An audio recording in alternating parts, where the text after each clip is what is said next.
क्या आपको मालूम है कि ऑस्ट्रेलिया में 2 करोड़ 27 लाख इंसान बसते हैं, जबकि ये मुल्क 20 करोड़ रैबिट्स का भी गढ़ है, यानी इंसानों की पॉपुलेशन से 10 टाइम्स ज्यादा।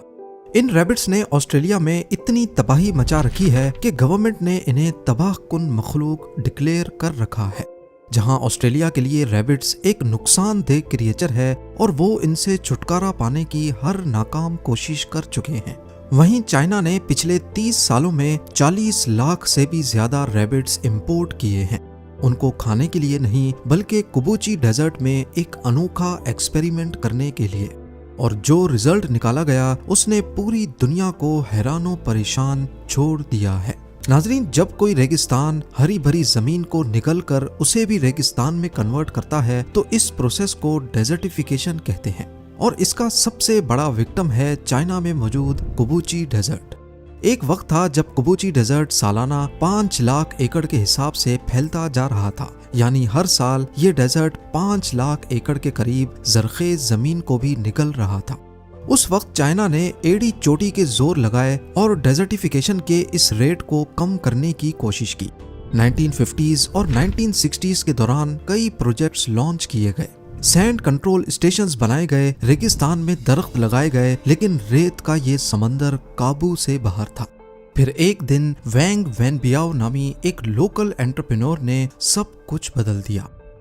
वैंग ने अपने पैसे एक अजीबो गरीब आइडिया पर लगाए। उसने कई 100 एकड़ रेगिस्तान पर सूखी झाड़ियां स्क्वायर शेप्स में रखना शुरू कर दी और उनके बीच में विलो ट्रीज लगाना शुरू किए, जिन्हें हम बेद का दरख्त भी कहते हैं।